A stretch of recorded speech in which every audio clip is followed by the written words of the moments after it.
Video में 4 प्रश्न पढ़ चुके हैं, ठीक है। और उसमें चारों प्रश्न जब हम हल किए हैं तो चारों प्रश्न में हम लोग लंबवृत्तीय बेलन का व्यास ही ज्ञात किए हैं। इस प्रश्न में भी हम लंबवृत्तीय बेलन का व्यास ही ज्ञात करना सीखेंगे। चलिए, हम लोग जब प्रश्न को हल करेंगे तो पहले हम लोग को ये बात समझ में आना चाहिए कि लंबवृत्तीय बेलन है क्या।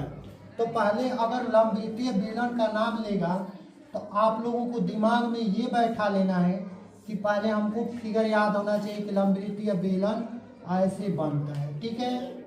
अब हम लोगों को ये पता होना चाहिए कि आधार का क्षेत्रफल 144 पाई दिया है।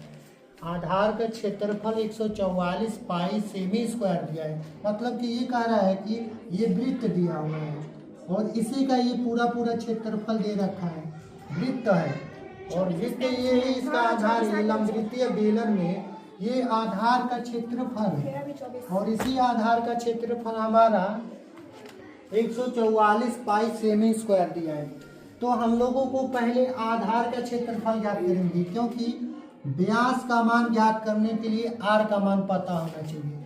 तो पहले हम लोग वृत्त का क्षेत्रफल जब उसमें ज्ञात करेंगे तो वृत्त के क्षेत्रफल ज्ञात करेंगे तो उसमें आर का मान आएगा। आर का मान पता चल जाएगा तो हम आसान तरीके से व्यास ज्ञात कर लेंगे। तो पहले यहाँ पे हम लोग सर्वप्रथम लिखेंगे आधार का क्षेत्रफल। क्या लिखेंगे? आधार का क्षेत्रफल। आधार का क्षेत्रफल दिया है हमारा 144 पाई, 144 पाई। सेमी स्क्वायर दिया, सेमी स्क्वायर छोड़ दीजिए, यहाँ पे लिख लीजिए पाई स्क्वायर। आधार का क्षेत्रफल मतलब वृत्त का क्षेत्रफल, पाई आर स्क्वायर बराबर 144 पाई, ठीक है। अब यहाँ पाई से पाई को कैंसिल आउट कर दीजिए, लिखिए आर स्क्वायर बराबर 144। अब यहाँ पे स्क्वायर हटाकर हमें क्या करना है, रूट बना लेना है। 144 हो गया तो आर बराबर कितना निकल जाएगा, 12 गुणा 12। आर बराबर हमारा कितना आ जाएगा, 12 सेमी। आर क्या है? आर जो है ये हमारा वृत्त का त्रिज्या है। वृत्त में ये आर क्या होता है, त्रिज्या होता है। तो वृत्त में अगर व्यास ज्ञात करते हैं तो व्यास क्या होता है, त्रिज्या का 2 गुना होता है। अगर हम त्रिज्या का 2 गुना करते हैं तो वो व्यास कहलाता है।